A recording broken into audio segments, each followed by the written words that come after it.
Not a tree, right? A tree dash.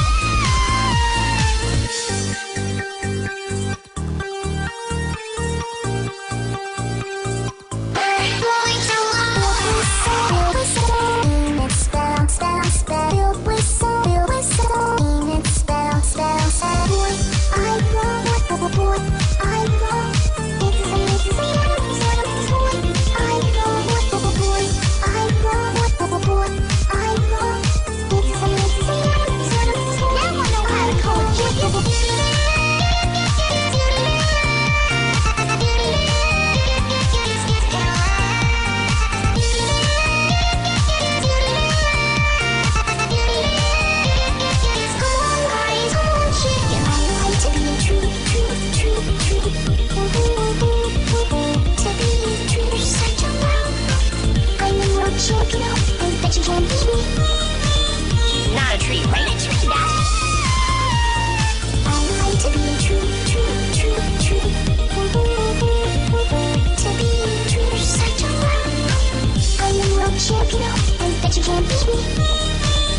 Not a tree, right? A tree dash.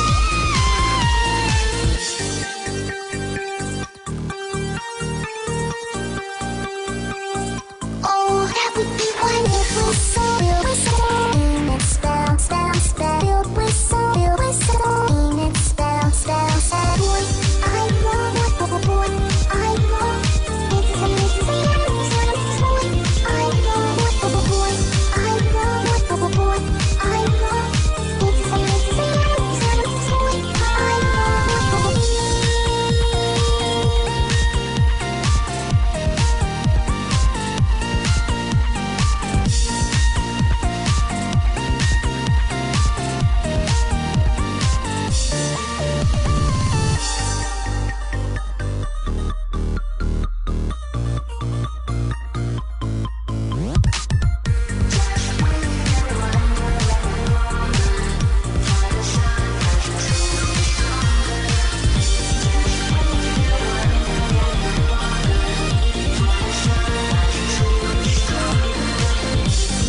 Not a tree, right? A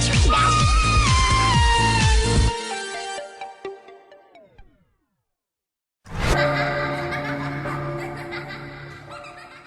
Tylsää! Mitä muualta tulee?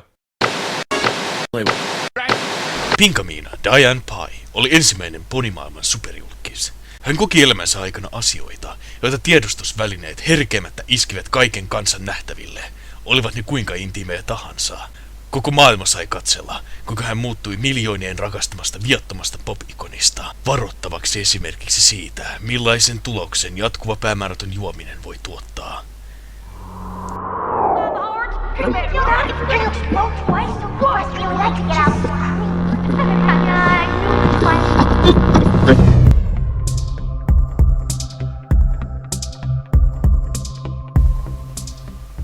Pinkie Pien nopea alamäki alkoi armovuonna 2009 hänen 21.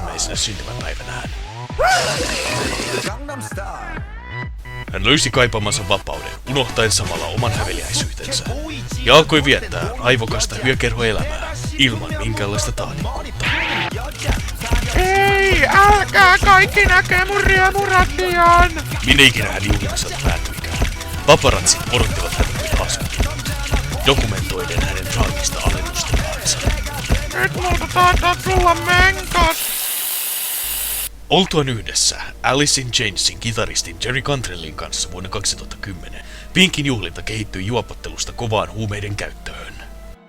Se alkoi jahdata lohikäärmeitä. No ei mua, vaikka mä oonkin sellainen. Mut siis... Hepoa. Hei, se on sanonta! KVG! Kaikki löytyy sieltä! Mut siis, kaikki nyt tietää, että huumeet on pahasta. Tää ei oo huumetta. Pinkin kokaiinikokeilut alkoivat jättää hänen jälkensä.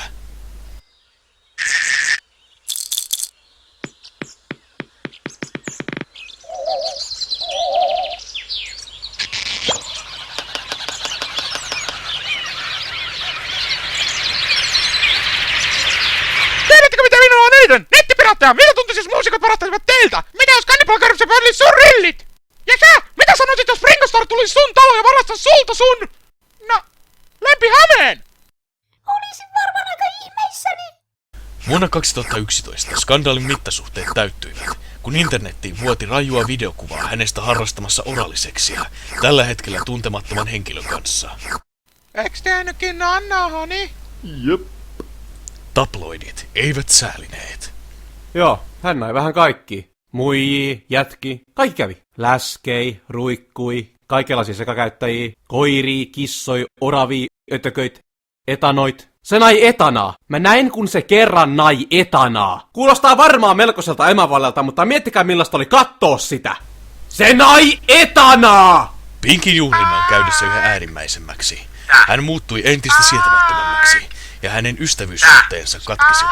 Hänen alkaessa soittaa heille yön pikkutunneilla. Spike! Tää? Kuka siellä? Täällä on Pinky! Mitä sä haluut? Mun mielestä sä oot niin söpö. Tuus tänne niin naidaan. Mieluummin dippaan mulkkuni muurhaiskeko. Mä haluun, et sä haet mulle kaljaa, sit oksikoni ja tuut mun Anna kämpään. nyt olla. Mä en aio tehdä mitään noista. Kello on 3 aamulla. Älä nyt, Spike, mä luulin, että me oltiin kamuja. No ei mitään Henk kohtaista kamu, mut toivon, että sut haudattais elävää. Ei oota. Joku tyhmä horro tuijottaa mua. Ei kun se onkin mä kato itteen peilistä. Hei, mun pitää mennä puhua tolle peilille. Mä soitan sulle myöhemmin, Spike. Onks mä ainoa selväjärkkinen tässä Dillekonien maassa? Ajattelin, että saisin motivoitua Pinkin takaisin oikealle tielle ystäväni järjestämän tapaamisen avustuksella. Ei siksi, että välittäisi hänestä, vaan siksi, koska... No joo, harmonen elementit. Ja niin, Twilight toteutti aikeensa. Älä koske vitun paska.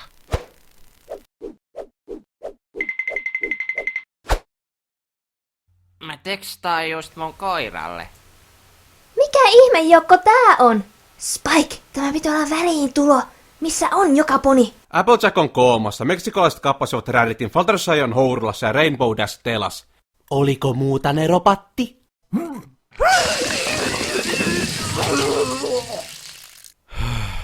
Olis vaan pitänyt jäädä aamulla sänkyyn. Pinkie Pie, tartet apua. Oot koukussa juhlintaan. Pää kiinni, sä oot vaan kade, kun pojat tykkää musta ja sulla on vaan iso hevon pää. Eikä ole. Te ette on mun ystäviä. Mun ainoa ystävä on tää pullollinen 95% väkiviinaa. Toi ei oo totta. Vittu! Pinki, sä oot kunkku! Multa taitaa tulla menkaat. Voi luoja, se meni mun suuhun! Vieläkö meinaat heittää jotain nesteitä mun päälle senkin huora? Joo, olis tän pitänyt toimia. Nää on sit kaksoset, jos ajatte kysyä. Anna niille nimeksi Ressu ja Kaustinen. PR-tilaisuudessa, jossa hän selitti olevansa lapsuuden kokemustensa uhri, Pinky esitteli oma elämäkertansa. Isä pakotti laittamaan lasia vaginaani, kuvaten yksityiskohtaisesti suhteensa isänsä pastori Daniel Paihin. Älkää uskoko sanaakaan tästä kirjasta. En koskaan laittanut lasia tyttärini genitaaleihin. Okei, en käskenyt häntä syömään hiuksiaan. En lyönyt häntä takaraivoon Sega Dreamcastilla juoppouluskohtauksen alaisena. Enkä todellakaan lukinut häntä kellariin ja kuuluttanut Blood of the Dance Floor 17 tuntia putkeen, kun hän kieltäytyi lausumasta isämeitä. Onko se bändi? En ole kuullut. Niin, valehtelin omasta isästäni, mutta minulla oli hyvä syy. En saanut keneltäkään huomiota. Pinkie Pien tarina on traaginen muistutus siitä, miten maine, raha ja aikuistuminen voivat turmella kenet tahansa. Jos joku niinkin puhtoinen ja pörröinen poni kuin Pinky onnistuu kulkemaan itse tuohon kivisellä polulle, kukaan ei ole turvassa. Kun hänet pidätettiin yritettyä näpistää Alkosta suuria määriä sisuviinaa ja Parkadia vuoden 2012 huhtikuussa, Pinky on jälleen kerran määrätty katkaisuhoitoon. Eikä hänestä ole kuultu. Saatte pohtia, miksi tällaista voi sattua. Pitäisikö syyttää yleisöä? Johtaako halumme nauttia näiden kolossien nousun ja tuhon arvottamisesta lopulta nimenomaisiin seikkoihin? Ja mikä tärkeintä, miksi media käyttää aikaansa näiden asioiden raportoimiseen? Vastaus on selkeä. Koska tällä hetkellä maailmassa ei ole mitään tärkeämpää kuin julkisten henkilökohtainen yksityiselämä. Pinkie Pie on tuonut hymyjä ja iloa lukemattomien ponien elämään kaikkina näinä vuosina. Ja koska toisten jatkuva piristäminen on loppupeleissä hyvin stressauttavaa ja väsyttävää, hänen pyrkimyksensä paeta omaa pahaa oloaan juhlimiseen ei ole suuri yllätys. Kuitenkin vain yksi asia on varma. On pyrittävä olemaan vähemmän tuomitseva tätä viatonta, kaunista olentoa kohtaan. Psst, mitkä sun taksat on? 10 käteen vedosta, 20 suikkarista ja 25 jos kameramies kattoo vierestä.